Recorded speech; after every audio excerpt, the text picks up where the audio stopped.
नमस्कार दोस्तों, स्वागत है आप सभी का हिंदी स्टडी में। आशा करती हूँ आप सभी स्वस्थ होंगे और अच्छे से तैयारी कर रहे होंगे। ये आज हम हिंदी साहित्य के इतिहास के जो क्वेश्चन आए हैं, प्रीवियस ईयर क्वेश्चन, वो देखेंगे।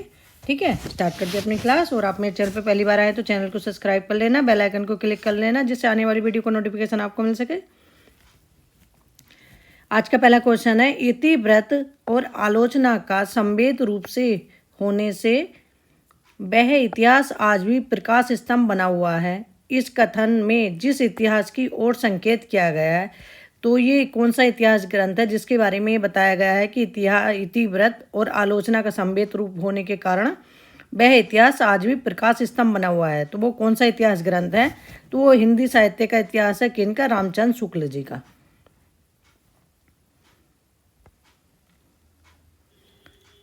हिंदी साहित्य के इतिहास में आदिकाल के लिए आधार काल नाम दिया है। तो हिंदी साहित्य के लिए आदिकाल को आधार काल नाम किसने दिया? आदिकाल के नामकरण अच्छे से देख लेना, क्योंकि पूछे जाते हैं।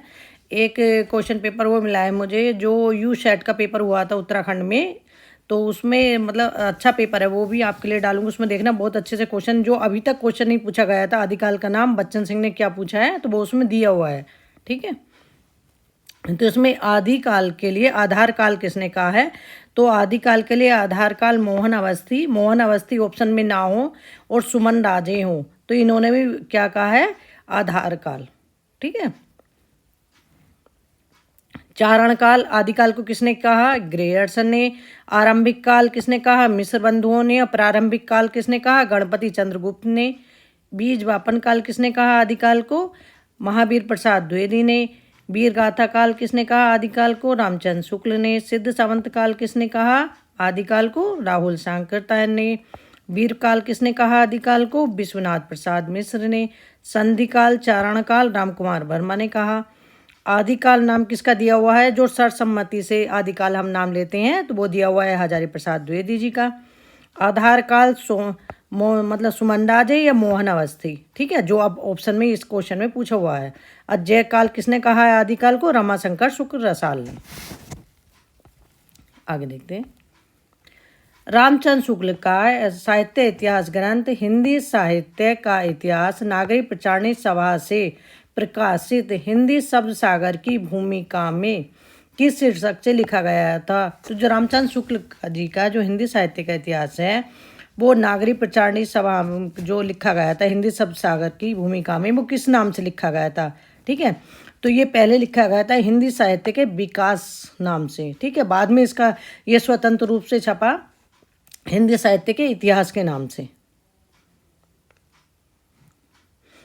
हिंदी साहित्य की भूमिका किसका इतिहास ग्रंथ है? मतलब इतिहास ग्रंथ तो हजारी प्रसाद द्विवेदी ने नहीं लिखे, लेकिन उन्होंने इतिहास से संबंधित ये किताबें लिखी हैं। ठीक है, तो ये आचार्य हजारी प्रसाद द्विवेदी की। हिंदी साहित्य का अतीत ये किसका है? विश्वनाथ प्रसाद मिश्र की। और कितने भागों में? 2 भागों में। A dictionary of English and Hindustani के लेखक हैं। तो a dictionary of English and Hindustani के लेखक कौन है? ये जॉन गिलक्राइस्ट हैं। कौन से हैं? John Gilchrist. और ये गिलक्राइस्ट कौन से? जो फोर्ट विलियम कॉलेज के कौन से अध्यक्ष थे? फोर्ट विलियम कॉलेज में जो अध्यक्ष थे वो कौन थे? और इनकी एक पुस्तक जो उन्होंने लिखी थी, a dictionary of English and हिंदुस्तानी।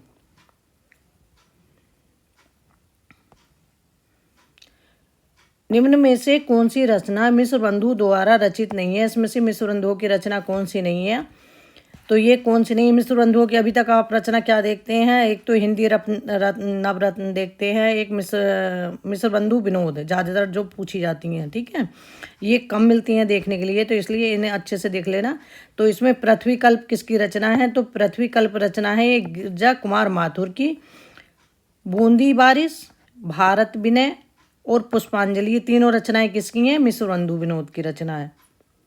और मिश्र बंधु में जो कौन का आते थे? गणेश बिहारी, श्याम बिहारी और सुखदेव बिहारी, 3 भाई थे ये। ठीक है, इनकी रचनाएं हिंदी नवरत्न और मिश्र बंधु विनोद, ये ज़्यादातर पूछी जाती हैं इनकी।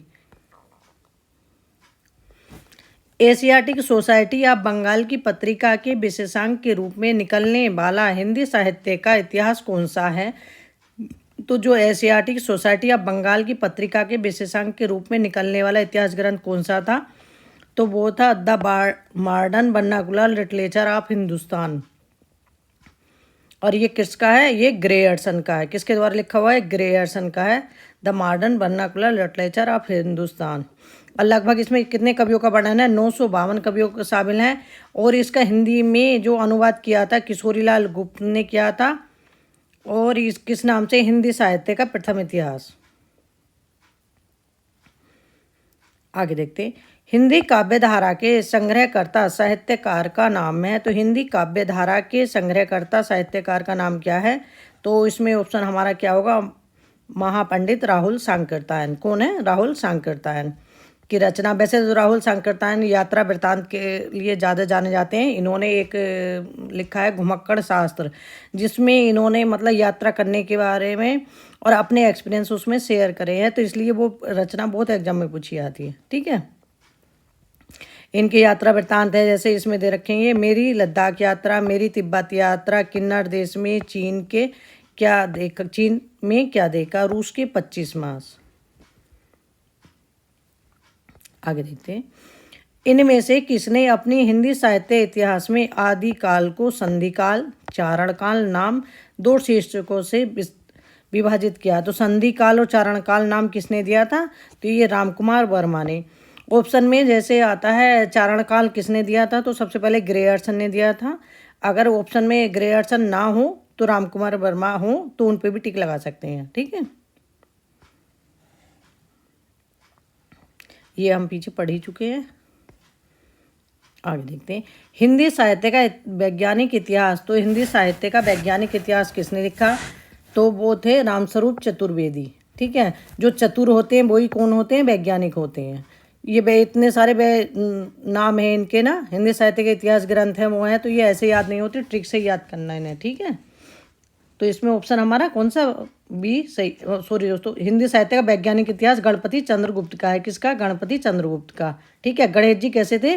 मतलब एक चतुर थे, और चतुर भी मतलब कैसे थे? जो कि मतलब अपने ही पिता की परिक्रमा करके साफ बताते हैं कि सारा ब्रह्मांड यही है। ठीक है, हिंदी साहित्य का वैज्ञानिक इतिहास दो भागों में है। किसका है? गणपति चंद्रगुप्त का। रामस्वरूप चतुर्वेदी ने लिखा है हिंदी साहित्य और संवेदना का विकास। रामकुमार वर्मा ने हिंदी कौन सा लिखा है? हिंदी साहित्य का आलोचनात्मक इतिहास। और नामवर सिंह ने क्या लिखा था? जो लिखी रचना है तो वो है हिंदी आधुनिक साहित्य की प्रवृत्तियाँ, दूसरी परंपरा की खोज, आलोचना के मुख से। ये किसकी रचनाएं हैं? ये नामवर सिंह की रचना है। The vernacular literature of Hindustan का समय पूछ लेते हैं तो इसका समय है 1888 ईस्वी। हिंदी साहित्य का बृहत इतिहास। इस इतिहास ग्रंथ का प्रकाशन किया था? तो हिंदी साहित्य का बृहत इतिहास, इस इतिहास ग्रंथ का प्रकाशन किसने किया था? तो ये किया था नागरिक प्रचारणी सभा ने। और ये मतलब प्रस्तावित कितने खंडों में था? 18 खंडों में था। लेकिन अभी तक प्रकाशित कितने खंडों में हो चुका? क्वेश्चन बना है ये कि कितने खंडों में प्रकाशित हो चुका। तो ये 16 खंडों में प्रकाशित हो चुका है। और प्रस्तावित कितने था? 18 खंडों में प्रकाशित मतलब प्रस्तावित था ये।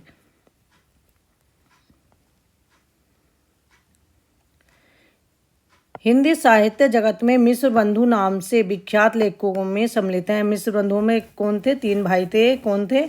गणेश बिहारी, श्याम बिहारी और सुखदेव बिहारी।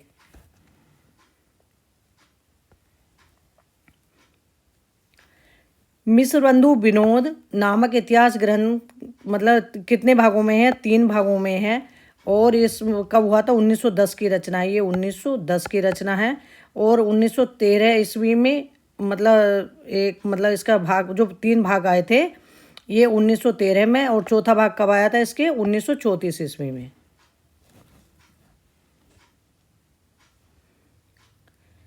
मिश्र बंधु विनोद में कितने कवियों का वर्णन है? लगभग ये पूछा गया क्वेश्चन है। तो मिश्र बंधु विनोद में लगभग 5000 कवियों का वर्णन है। मिश्र बंधु में रीतिकाल को क्या नाम दिया? तो मिश्र बंधुओं ने रीतिकाल को क्या नाम दिया? तो इन्होंने रीतिकाल को क्या कहा था? कलाकाल। और रीतिकाल को विश्वनाथ प्रसाद मिश्र ने क्या कहा था? श्रृंगार काल। रमाशंकर शुक्ल रसाल ने क्या कहा? कलाकाल।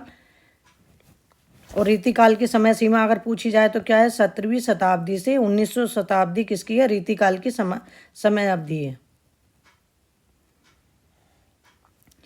हिंदी साहित्य के आदिकाल को सिद्ध सावंत युग नाम दिया। तो हिंदी साहित्य के आदिकाल को सिद्ध सावंत युग नाम किसने दिया? तो वो दिया था राहुल सांकृत्यायन ने। हिंदी साहित्य और संवेदना का विकास किसकी रचना है? तो हिंदी साहित्य और संवेदना का विकास किसकी रचना है? रामस्वरूप चतुर्वेदी की रचना है। किसकी है? रामस्वरूप चतुर्वेदी की रचना है।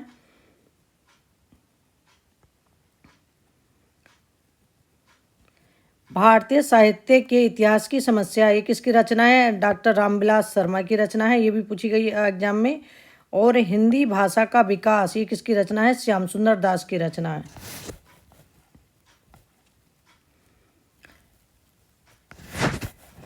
हिंदी साहित्य का इतिहास किसकी रचना है? ये मतलब अगर पूछा जाए ऑप्शन में कि डॉक्टर नगेन ने हिंदी साहित्य का इतिहास लिखा था, इन्होंने हिंदी साहित्य का इतिहास नहीं लिखा था, केवल संपादन करा था।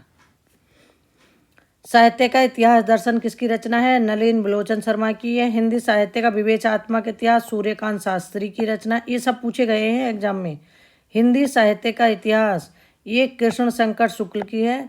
मॉडर्न वर्नाकुलर लिटरेचर, ये डॉक्टर इंद्रनाथ मदान। हिंदी साहित्य का दूसरा इतिहास बच्चन सिंह। राजस्थानी भाषा और साहित्य मोतीलाल मेनारिया की रचना है। हिंदी साहित्य का वैज्ञानिक इतिहास, ये गणपति चंद्र गुप्त की हैं। हिंदी साहित्य का आधा इतिहास सुमन राजे। हिंदी साहित्य का मौखिक इतिहास नीलाव। ठीक है, अभी तक ये नहीं पूछे गए, ये आगे पूछे जा सकते हैं।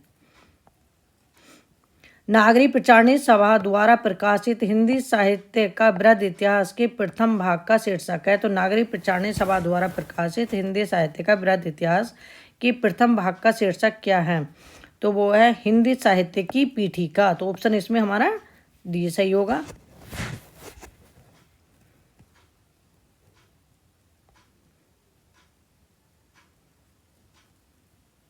आगे देखते हैं। असंगत युग्म बताना इसमें से। हिंदी साहित्य का दूसरा इतिहास बच्चन सिंह। हिंदी साहित्य 20वीं शताब्दी, तो ये है नंदुलारे वाजपेयी का। तो ये गलत है इसमें ऑप्शन। ठीक है, श्याम सुंदर दास की जो रचना है, श्याम सुंदर दास का साहित्य लोचन है जो है। हिंदी साहित्य का इतिहास लक्ष्मी सागर बासड़े की रचना है। हिंदी साहित्य का आलोचनात्मक इतिहास रामकुमार वर्मा की रचना है। काल प्रवृत्ति का निर्णय प्राप्त ग्रंथों की संख्या द्वारा नहीं निर्णित हो सकता, बल्कि उस काल की मुख्य प्रेरणादायक वस्तु के आधार पर ही हो सकता है। ये कथन किसका है? तो हमें बताना ये कथन किसका है।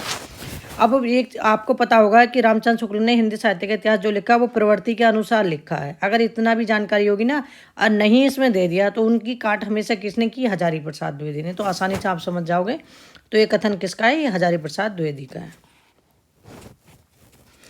रामचंद्र शुक्ल के हिंदी जो इतिहास ग्रंथ से जो इनके मतलब कथन है वो है, जिस काल विभाग के भीतर किसी विशेष ढंग की रचनाओं की प्रचुरता दिखाई पड़ी है वह एक अलग काल माना गया और उसका नामकरण उन्हीं रचनाओं के स्वरूप के अनुसार किया गया है।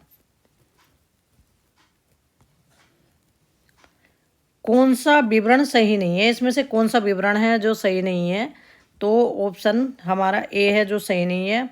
गारसादास तासी ने अपने इतिहास ग्रंथ में कवियों की कालक्रम अनुसार प्रस्तुत किया है। ये गलत है, क्योंकि गारसादास तासी ने जो कालक्रम नहीं वर्णानुक्रम पद्धति अपनाई थी इन्होंने। ठीक है। शिव सिंह सरोज में लगभग 1000 कवियों का जीवन चरित कविताओं के उदाहरण सहित प्रस्तुत है। ये सही है। डॉक्टर ग्रेयर्सन के इतिहास ग्रंथ का हिंदी अनुवाद हिंदी साहित्य का प्रथम इतिहास शीर्षक से प्रकाशित हुआ। ये सही है। जॉर्ज ग्रेयर्सन ने कवियों और लेखकों के कालक्रम अनुसार वर्गीकरण किया है। ये सही है।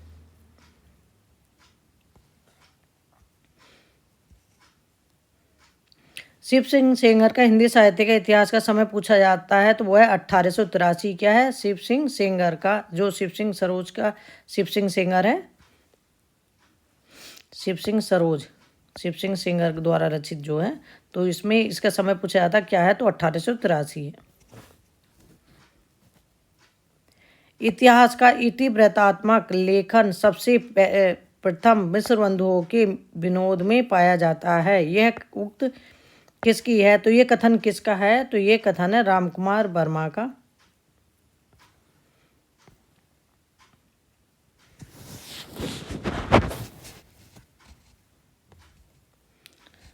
मिश्र बंधु विनोद के विषय में कौन सा विवरण सही नहीं है? तो मिश्र बंधु विनोद के विषय में कौन सा विवरण सही नहीं है? इसमें से ऑप्शन हमारा डी होगा जो सही नहीं है। इसके चारों भागों में लगभग 3000 कवियों का विवरण मिलता है। गलत है, क्योंकि 3000 नहीं 5000 कवियों का विवरण मिलता है।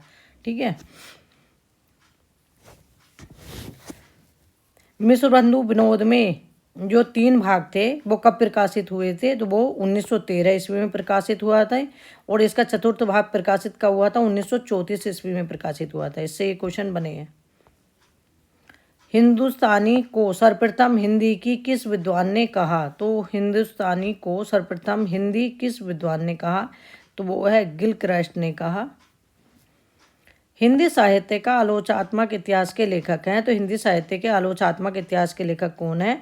तो ये हैं राम कुमार वर्मा का हिंदी साहित्य का आलोचनात्मक इतिहास।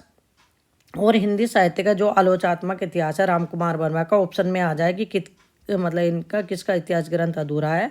तो वो है राम कुमार वर्मा का, क्योंकि इन्होंने भक्ति काल तक हिंदी साहित्य का इतिहास लिखा हुआ है, इनका अभी तक अधूरा है। ठीक है। आज के अपने ये क्वेश्चन कंप्लीट हो गए। ऐसे ही अपना जो अपने आगे की क्वेश्चन है, जैसे रीतिकाल, भक्तिकाल, सभी के मतलब जो प्रीवियस ईयर क्वेश्चन है ये अच्छे से एक्सप्लेन करके भी दे रखे, अच्छे क्वेश्चन है। ठीक है, अपने करेंगे आगे। आज के लिए इतना ही, मिलते हैं अगली वीडियो में, तब तक के लिए धन्यवाद।